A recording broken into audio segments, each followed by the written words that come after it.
Thank you very much. Thank you, everybody. Thank you.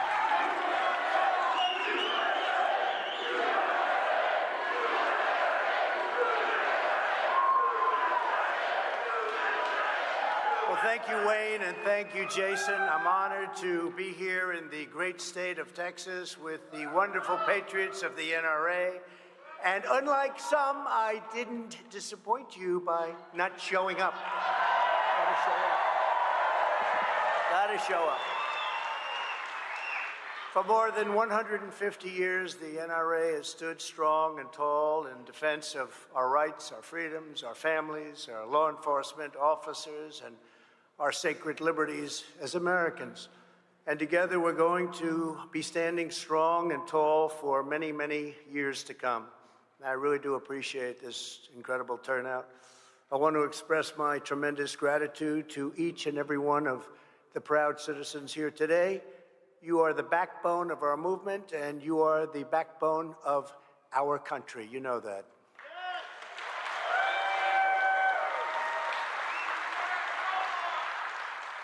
I just heard him. He made a wonderful speech. Ted Cruz, Senator, where are you? Thank you very much. Ted, thank you very much. Great job. Governor Kristi Noem is here. Kristi, thank you. Kristi, doing a fantastic job. In North Carolina, this is a hot politician. He's a hot politician. Lieutenant Governor Mark Robinson. I don't know where you are, Mark. I don't know where Mark is, but he is fantastic. We just had a very good day, as you know, in North Carolina. As we gather this week, citizens across this state and across this nation are filled with grief in the wake of the heinous massacre of Robb Elementary School in Uvalde. You know all about that, and what a horrible, horrible thing it was to see it, to watch it, to hear about it. The terrible murder of 19 innocent children and 2 adult teachers, with many badly injured, was a savage and barbaric atrocity that shocks the conscience of every single American. So horrible. I want to ask for a brief moment of silence as I read the names of these beautiful people, all young, wonderful lives ahead of them. They're brave teachers whose lives were destroyed by an out-of-control lunatic. So we'll start. Alexandria Rubio. Alitha Ramirez. Amory Garza. Annabelle Guadalupe Rodriguez. Eliana Cruz Torres. Ellie Garcia. Jacqueline Cazares. Jayla Nicole Silguro. Jace Lovarnos. Jose Flores. Leila Salazar. McKenna Lee Elrod. Maitai Rodriguez. Miranda Mathis. Nevaeh Bravo. Rogelio Torres. Tess Marie Mata. Ozia Garcia. Javier Lopez. 2 great and beautiful, brilliant teachers, Eva Morales, Irma Garcia.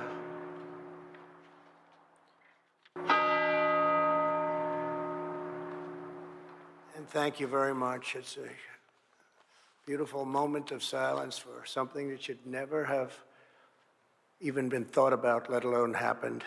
Each precious young soul that was taken is an incomprehensible loss, literally not comprehensible, stolen from us by a malice that no words can describe, sickness.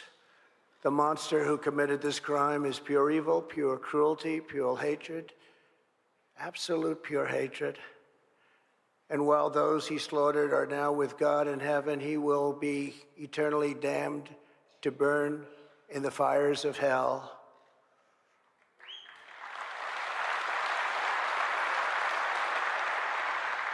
As we mourn for so many beautiful victims, I know that everyone here joins me in praying for the families who are suddenly missing the brightest light in their lives.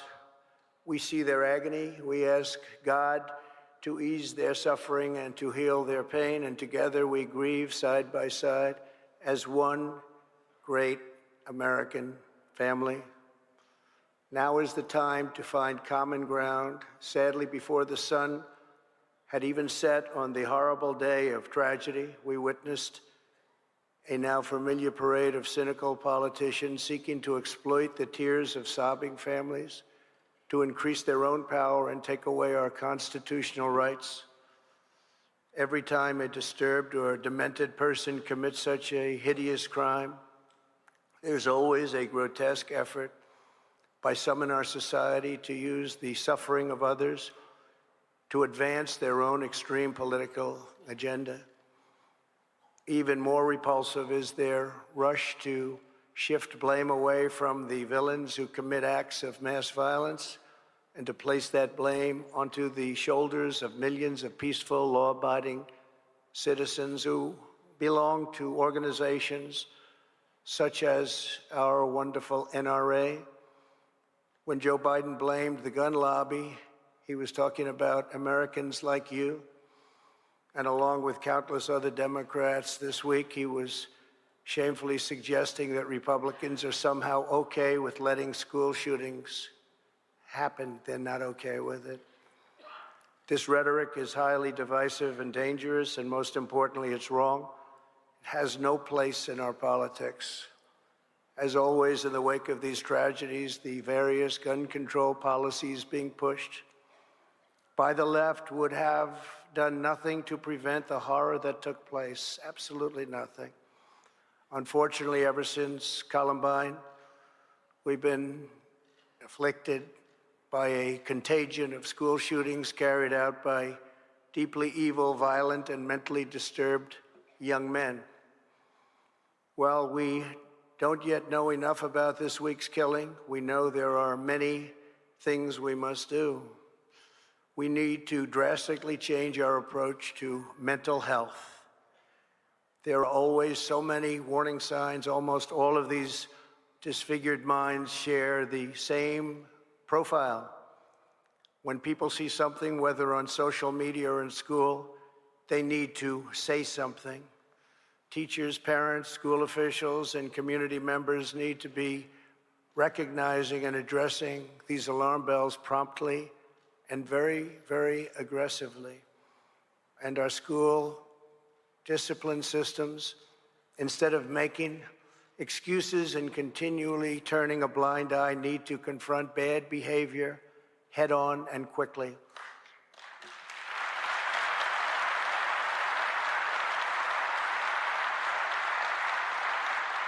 And clearly, we need to make it far easier to confine the violent and mentally deranged into mental institutions.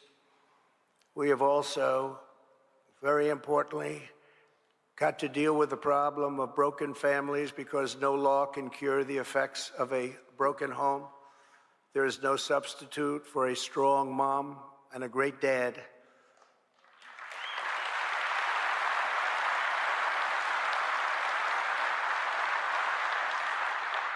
But while we work to address these deep, complicated issues and deal with this scourge, all of us must unite, Republican and Democrat, in every state and at every level of government, to finally harden our schools and protect our children.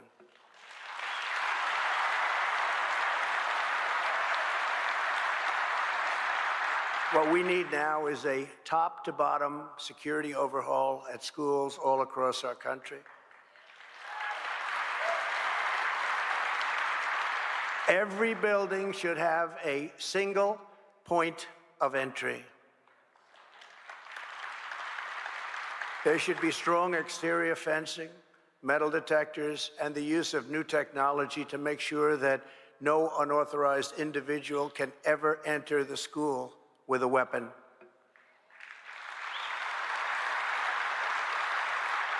No one should ever be able to get anywhere near a classroom until they have been checked, scanned, screened, and fully approved. So important. In addition, classroom doors should be hardened to make them lockable from the inside and closed to intruders from the outside. And above all, from this day forward, every school in America should have a police officer or an armed resource officer on duty at all times.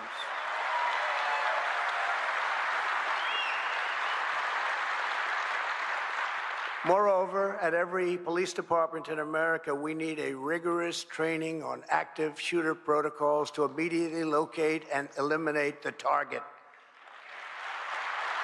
Took too long. And we need to expand funding, recruiting, and training for police departments nationwide. This is not a matter of money. This is a matter of will. If the United States has $40 billion to send to Ukraine, we should be able to do whatever it takes to keep our children safe at home.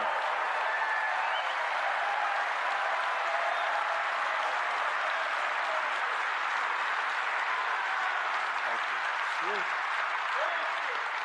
That's true. We spent trillions in Iraq, trillions in Afghanistan. We got nothing. Before we nation build the rest of the world, we should be building safe schools for our own children in our own nation, right?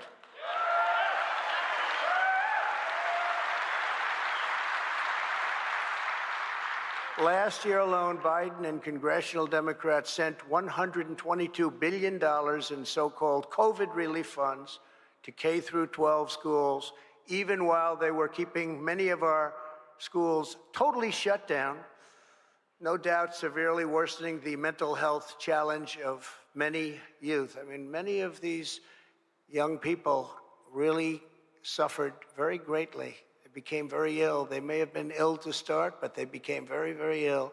Congress should vote immediately to take back every penny of unused COVID relief money, take it back from the states, and use that money to quickly establish impenetrable security at every school all across our land.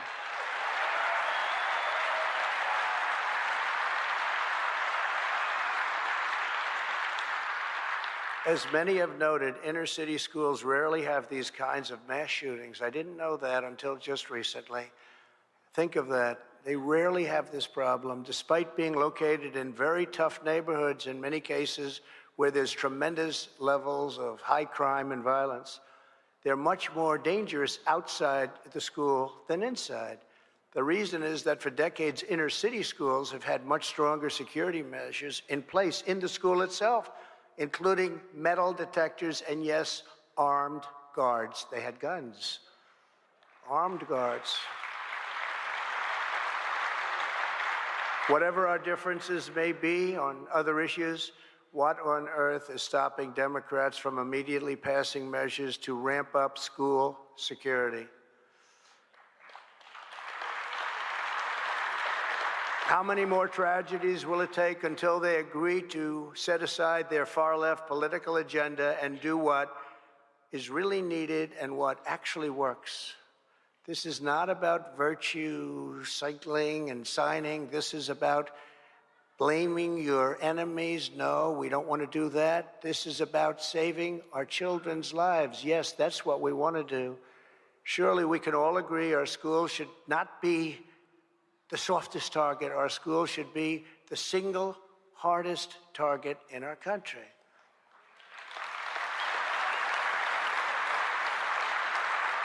And that's why, as part of a comprehensive school safety plan, it's time to finally allow highly trained teachers to safely and discreetly concealed carry. Let them concealed carry.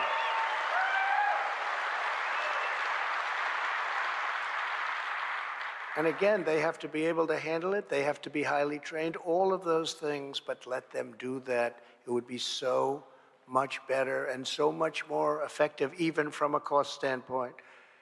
Because there is no sign more inviting to a mass killer than a sign that declares a gun-free zone.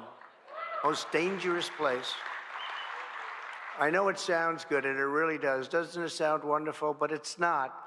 And statistically, it's a total disaster. Gun-free zone, they look at that sign and they say, that's where I'm going.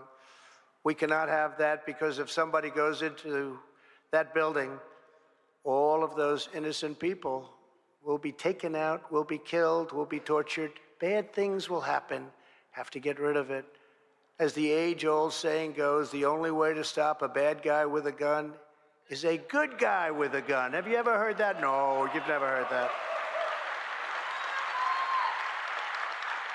And in the absence of a member of law enforcement, there is no one you would rather have nearby when a crisis strikes than an armed, expertly trained member of the NRA. Yeah.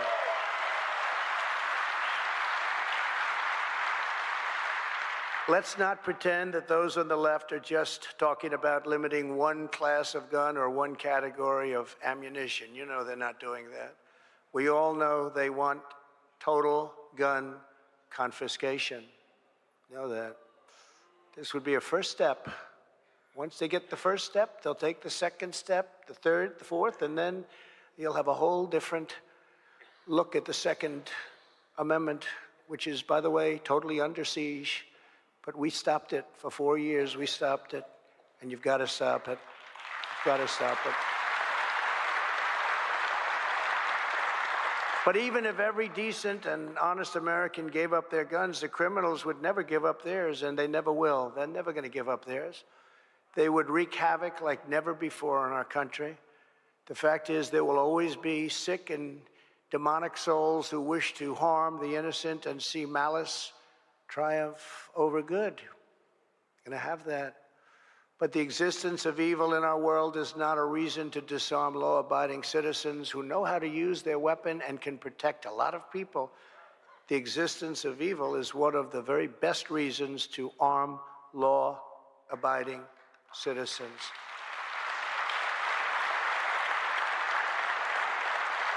And that is why one of the core missions of the NRA is to train, prepare, and equip responsible American men and women with the knowledge and tools they need to defend themselves, their families, and their communities. Have to defend their communities and their families.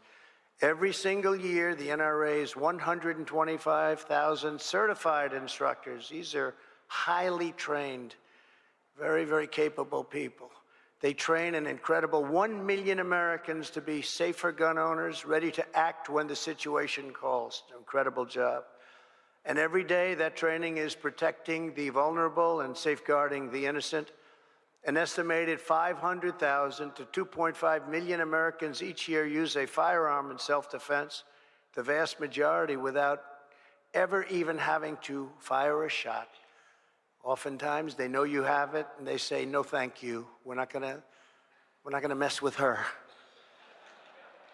In addition, according to newly released data from the FBI, last year there were not one, not two, not three, but 4 active shooters who were taken out by an armed civilian bravely exercising their Second Amendment rights, saving countless innocent lives. That is what the Second Amendment is all about. We're honored to be joined today by a true Texas hero. The Sunday after Christmas in 2019, veteran firearms instructor Jack Wilson was attending services at the West Freeway Church of Christ outside of Fort Worth.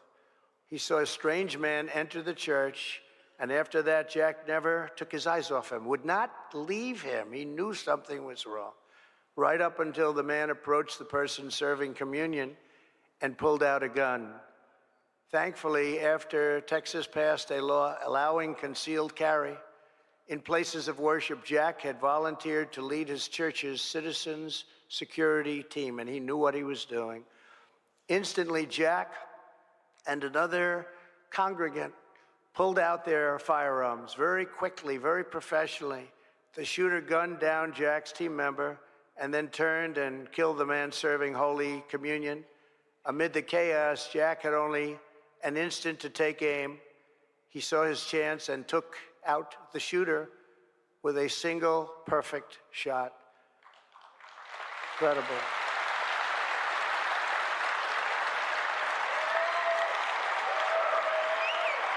Come on up here, Jack.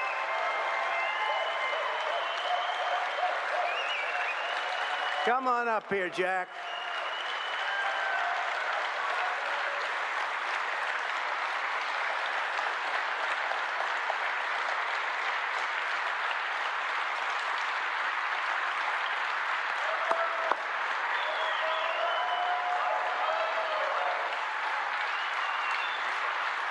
Stay right here. Stay right there, Jack. Thanks to Jack's sharp eye and swift action, the shooter was down within 6 seconds out from pulling his gun. Think of that, 6 seconds. And with more than 240 worshipers in the church, which perhaps all would be gone right now, Jack had saved the lives of an untold number of innocent people that he knew very well and he loved. Jack, we want to thank you for a job well done. We salute you, a true professional, a really great man. Jack, say a few words, Jack.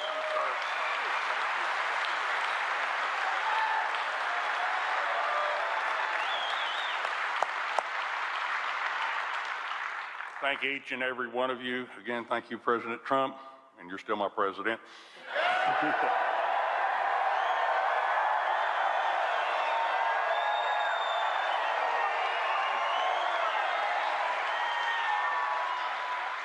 What I did that day was not for my glory. It was to save countless friends and family in that setting.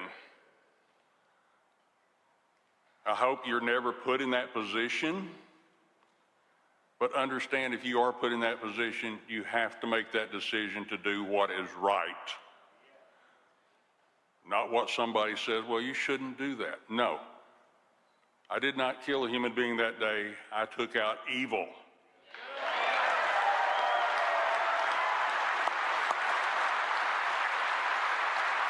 And just as what happened in Uvalde this week, that was evil.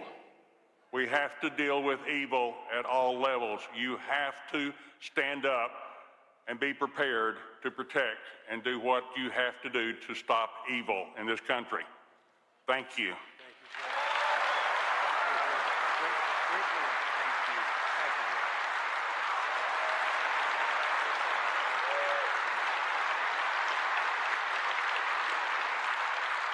Thank you very much, Jack. And as Jack's story reminds us, defending our Second Amendment is about defending law, order, and life. We know that.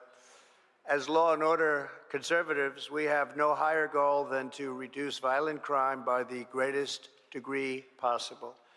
And there is no mystery as to what is required.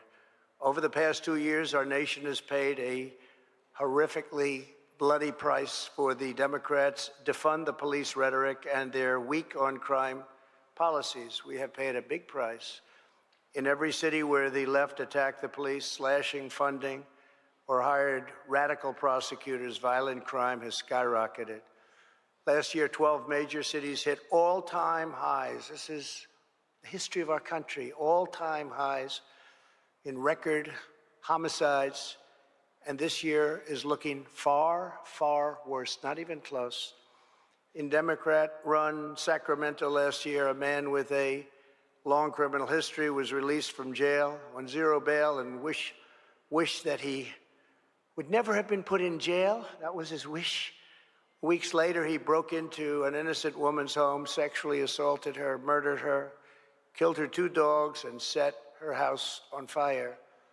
This past February in New York, another horrible person with at least 6 prior arrests was released without bail before going on a stalking tour after a 35-year-old woman went into her apartment, stabbing her to death and leaving her body in the bathtub.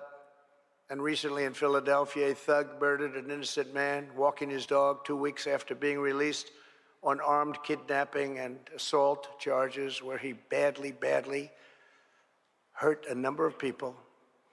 The very same Democrat politicians who stoked riots over a single police-involved killing 2 years ago are numb to the mounting death toll of their own radical policies. But we must not be. We cannot let that happen. Big city mayors like Lori Lightfoot in Chicago, Muriel Bowser in Washington, Jim Kenney in Philadelphia watch the slaughter day in and day out and do absolutely nothing. But we must act. If America had a proper approach to policing, prosecuting, and jailing, we could cut violent crime in our major cities by much more than half, and it would take place almost immediately. Under the greatest mayor in the history of New York, Rudy Giuliani, they cut violent crime by 58% and the murder rate by 66% in just a few years. And then it got better than that. And under our own administration, we significantly reduced violent crime 3 years in a row.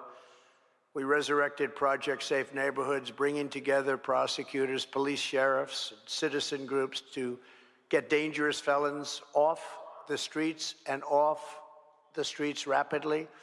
We funded 200 new violent crime prosecutors. With Operation Legend, we surged hundreds and hundreds of federal law enforcement officers to Democrat-run cities that you've heard so many horrible things about, to put violent offenders behind bars where they belong. When they started knocking down statues in Washington, D.C. and other locations, I watched this in amazement. Lincoln, Jefferson, Washington, knocking them down. And I immediately signed an executive order which stated that anybody, even lightly defaces a federal monument or statue, will get a minimum of 10 years in prison, 10 years.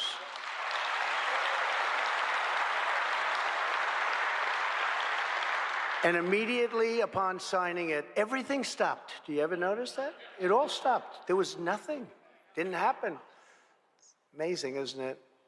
I felt I had a political and moral obligation to allow Democrat mayors and governors to run their cities and states when it came to crime and riots and even horrible violence. In my own mind, I was allowing the Democrats to show how they would handle the situation. And when it got out of control, I got involved. I got our government energized.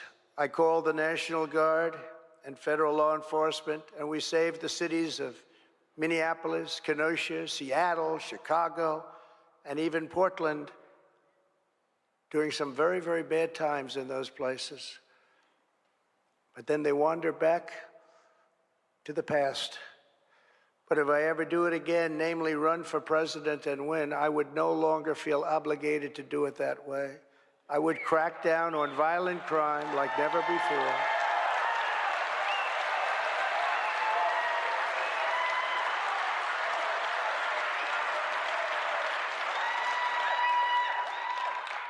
Which is the way I would have liked to have done it the first time, but in a certain way, I'm glad I didn't.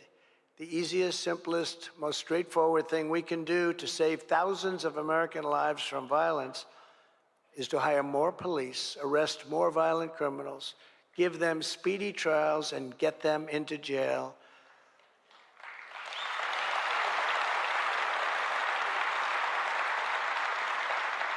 And we've now seen what the Democrats do when they're left to run the cities.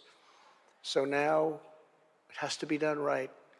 Over time, that will save tens of thousands of lives and billions of dollars. Never forget, the same people that are lecturing us about gun confiscation are the ones who are also taking cops off the street and letting criminals out of jail, knowing that it will get tens of thousands of Americans killed, and killed rather quickly, unfortunately. You really wonder, do the Democrats even care? Now, the radical left Democrats are continuing to push to abolish cash bail and to strip our police officers of their qualified immunity. Just this week, the Biden administration announced new policies threatening to hold law enforcement officers liable not only for their misconduct, but even for the misconduct of other officers, a totally destructive policy that will only make our communities less safe. What officer is going to get involved if they think they can lose everything, their family, their pension, everything? It's crazy what's going on, not even thinkable. If Democrats truly care about stopping the bloodshed in America, the Biden administration's war on police must end, and it must end right now. We will no longer defund.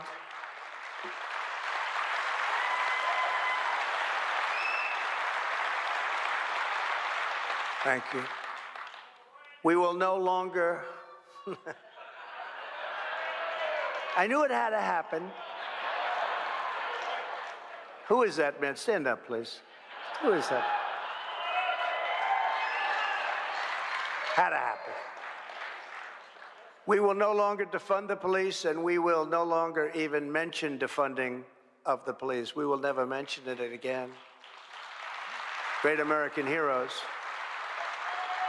And if allowed to do their job, they will do it like nobody else can. All of those crime statistics will be cut in such a big way. You'll be so proud. You'll be so proud to be an American when you see in Chicago 80 people shot, sometimes in a weekend, and many people dying. That's a war zone. When you see what's happening in other cities, it's just incredible. So you'll be proud to be an American. Under a new Congress next year, we should pass legislation strengthening qualified immunity for our police officers. We have to do that.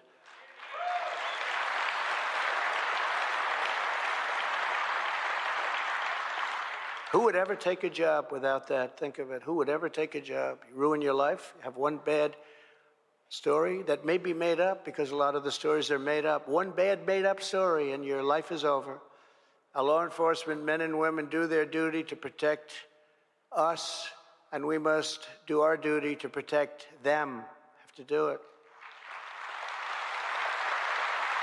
Earlier this week, the law enforcement officer who stopped the Texas shooter's rampage was reportedly a member of the group Joe Biden has most viciously betrayed and demonized the heroes of Border Patrol. He was very brave.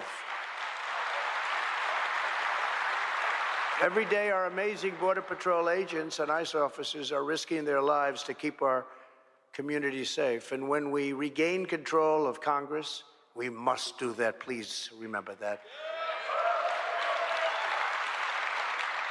We can stop socialism and communism at one time. Wouldn't that be nice?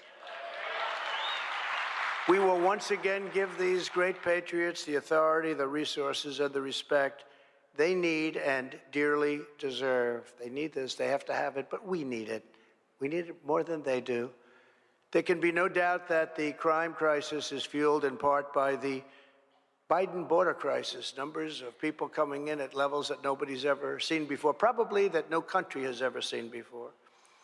When I left office, we handed the new administration the most secure, by far, border in the history of the United States. We ended catch and release. We ended asylum fraud. We struck historic agreements with Mexico. Stay in Mexico. Is that a nice sounding agreement? That is stay in Mexico. Biden immediately terminated stay in Mexico along with pipelines and every other thing. And now, congratulations, gasoline just hit in a lot of places today, $9.25.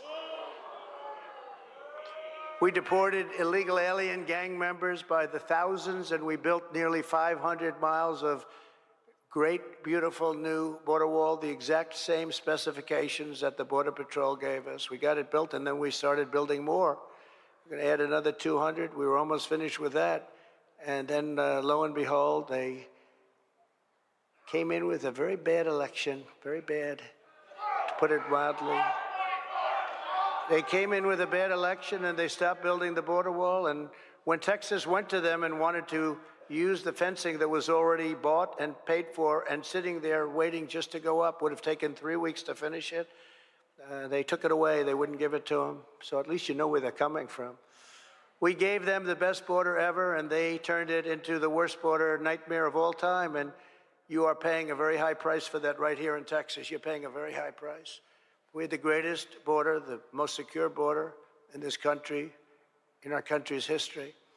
Under Biden, it's always America last, one globalist sellout after another. It's America last. It's even reported that the Biden administration is considering putting UN bureaucrats in charge of your Second Amendment rights.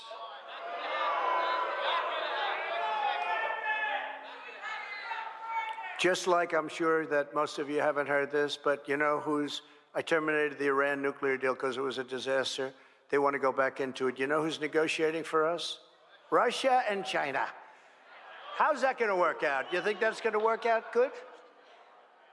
Can you imagine Russia and China saying, do you believe this? He wants us to negotiate the deal for him. This is a sad day. This is one of the saddest times for our country that I've ever seen. They want to re-enter the ridiculous UN Arms Trade Treaty and pursuing a UN ban on lead ammunition. You know that, because it's not environmentally friendly. Is there a substitute for lead? You people are better at this than me. Wayne, where's Jason? Is there a substitute? They want to get rid of lead because it's environmentally unfriendly. The last time I appeared at this NRA leadership forum, I stood before you and I proudly signed a document revoking America's signature from the globalist UN disaster. Under my leadership, we never surrenders American sovereignty. We would never surrender American sovereignty. And we always put America first. I remember in the early weeks of the Biden administration, Biden said, we're not going to stand for America first. Now, you know, even if you didn't agree with our policy, you can't say that. It is a great name, isn't it, America First? The only thing better might be Ultra MAGA. They gave us a great name.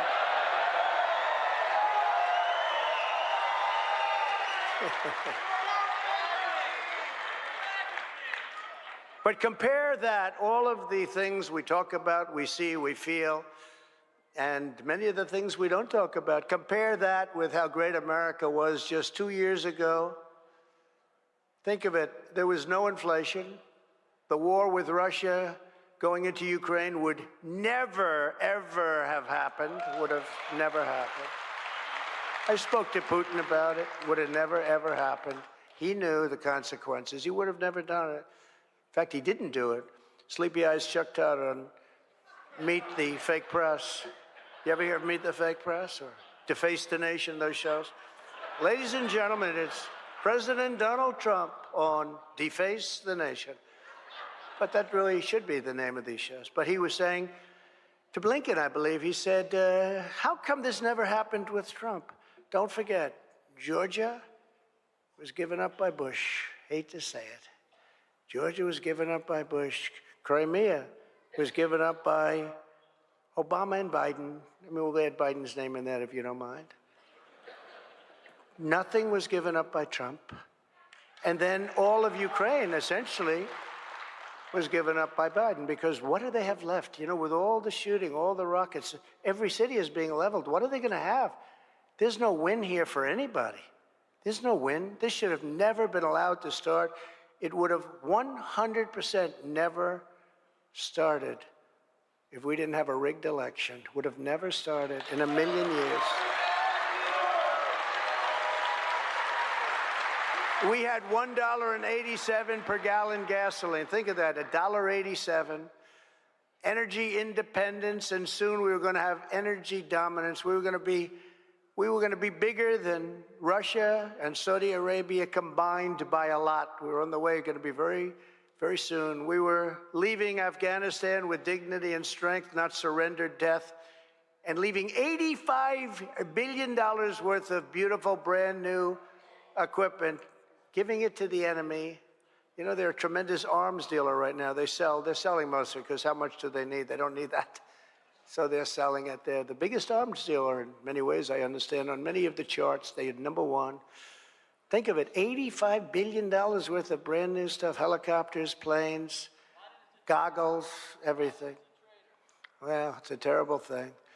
We had completely, I believe that was the lowest point in the history of our country, the way we got it. I was the one that got it down to 2,000 soldiers, but we were going to keep Bagram. Bagram is this great air base that was built many years ago at a cost of billions and billions, but we weren't keeping it for Afghanistan.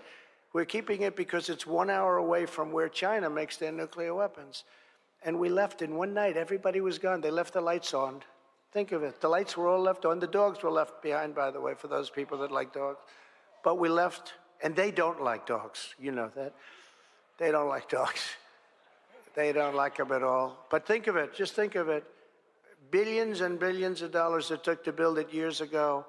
And now China is going to occupy it very shortly if they don't already. We had a completely rebuilt military with the addition of Space Force. First time in 78 years that's happened after Air Force. We had the Air Force was the last, and now we have Space Force. And that's going to prove to be a very important group of people. And that's exactly what it's going to be. You know, they smiled when they saw it. They came in. You saw that. The young woman with the very red hair who's now working for MSDNC, you saw that, right? And she said, Space Force, and she started laughing. And the military just excoriated her. There was nothing funny about it. And now everybody's admitting it was so important because Russia and China were way ahead of us in space, but they're not anymore. We had the biggest tax cuts and regulation cuts ever, the history of our country. And we had historic job numbers, 164 million people, and so much more. We did so much more. Even right to try, you know what that is? You're terminally ill. We gave a person the right to try new techniques, new things, new medicines. And many, many people are now alive and well because of right to try. And they didn't have to go to Asia. They didn't have to go to Europe, all over the world, or go home if they had no money and die. Right to try. They've been trying to get it for 56 years. And we got it done. Passed, actually. We got it passed. Not as easy as you think. Sounds easy, but the drug companies didn't want it because they didn't want it on their record. The country didn't want it because they didn't want to get sued. Many different things. We got everybody to sign waivers, and we have it now, and we're saving thousands of lives. It's incredible what's happened. And what it is doing is telling the drug companies, frankly, up front and personal, whether or not something works, right? So it's an amazing thing. But as a candidate, I was proud to receive the earliest endorsement in the entire history of the NRA. I tell you what, that was a very important thing.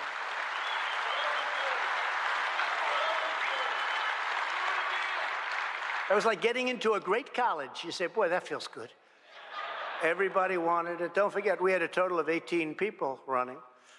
And your leadership, and which I very much appreciated, Wayne and everybody else, they said, we really like Trump. And that was before we were very much enmeshed in the campaign. People weren't sure how that was going to work out, but I can tell you it worked out very well for the NRA. So we appreciated it. We appreciated the endorsement very much.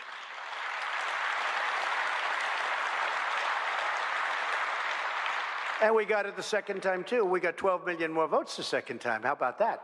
Somebody said, how did you do the second time compared to the first? Well, we did much better the second time, which is true. We got many more. We did. We got many more votes the second time than we did the first, but we got two of them. And if we do this again, we hope we're going to get a third. Okay, that I can tell you. Thank you. Thank you to the leadership. Thank you. And as your president, I was proud to be the best friend that law-abiding gun owners have ever had in the White House. And we've been given that credential. Over 4 incredible years, we appointed nearly 300 federal judges to interpret the laws and the Constitution as written, including 3 great new Supreme Court justices. When the radical Democrats tried to use COVID to shut down gun stores during the pandemic, even as left-wing rioters burned down cities, I designated gun and ammunition retailers as critical infrastructure, kept those stores open. I canceled the Obama administration's exploitation of Social Security data to deny Americans their gun rights without due process of law, which was a big deal at the time. We ended Obama's enormous abuse of power known as Operation Choke Point, under which government bureaucrats pressured banks to cut off services to firearms and the firearms industry. And we are optimistic that in the weeks to come, the Supreme Court will issue landmark rulings affirming that your rights to self-defense does not end when you step outside of your front door.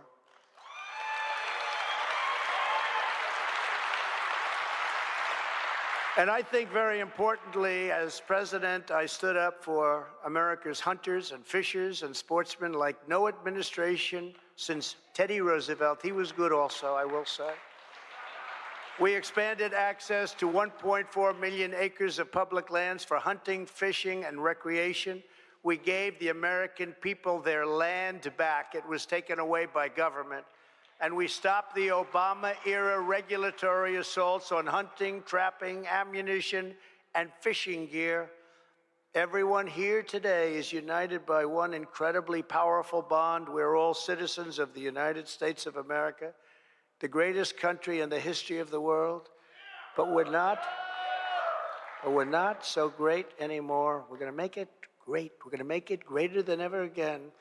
Greater than ever again. Right now, we're not respected by other parts of the world, the leaders of the world. We're not respected. We've never been in a position like this. And I think it started with the border, but I actually really think it started more with the horrible surrender that we had in Afghanistan. Remember, I spoke with the head of the Taliban and some of the fake news that is here today with us. Pleasure.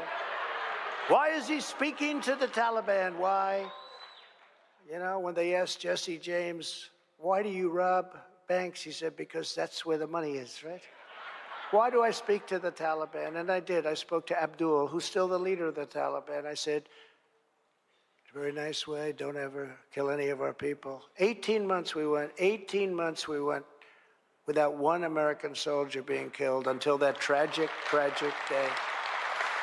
And I think that's actually what convinced Putin to go into Ukraine when he saw what was happening, when he saw the gross incompetence of what took place during that short period of time in Afghanistan. I think that's when he decided to go in, but he would have never done it.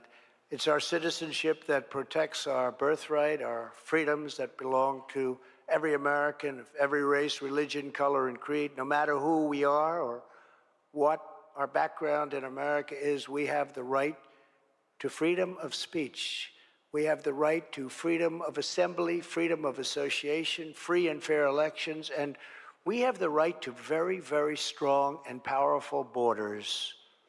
I used to say, without borders, we don't have a country. Now I say, without borders and proper elections, we don't have a country.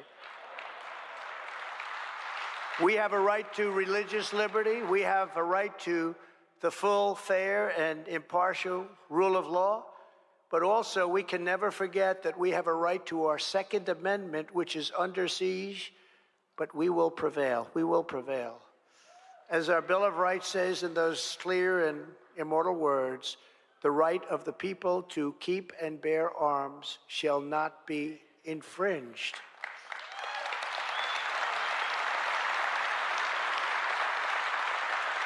In times of hardship, crisis, and turmoil, these core American freedoms have always been attacked by those who wish to turn citizens into subjects and take more power for themselves.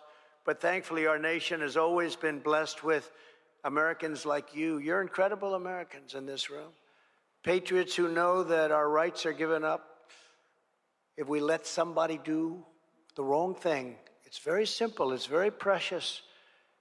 But we live by the hand of Almighty God, and that no government can ever be taken away from us. More than 150 years ago, the NRA was born out of the idea that ordinary citizens should be prepared to defend these incredible liberties. And throughout the generations, that is exactly what Americans have done. Over the decades, tens of millions of people, moms and dads, grandfathers and grandmothers, farmers and factory workers, nurses and teachers, soldiers and lawmen, have been proud, and you know this, they have been so proud. I see it all the time. People show me their card. Here it is. They've been very proud card-carrying members of the NRA. Sir, I have my NRA card. I say, okay, good. What else is new? You got a lot of people out there. He has his Trump card. Thank you very much. You got a lot of people out there with that card. It's very important. And during that time, you have been led by a legion of American legends, from great General Ambrose Burnside, who you know, to the great American hero Ulysses S. Grant, and of course, that fearless patriot, the late great American icon, Charlton Heston, great movie actor, great movie star. Down throughout history, time and time again, hardworking citizens like you have answered the call to save American freedom. And now together we are going to save American freedom once again. We have no choice. We're going to have to do it again, because right now we don't have American freedom. We are going to preserve our heritage. We are going to defend our rights. We are going to protect our communities, protect our schools, and protect our precious children. We are going to secure our liberties for ourselves and for every future generation. In 2022, we are going to vote for tough, on-crime, pro-Second Amendment candidates in record numbers. Get out and vote. Make sure the voting's honest, by the way. Together, we're going to take back the House, we're going to take back the Senate, and in 2024, we are going to take back that great and beautiful White House that we love and cherish so much.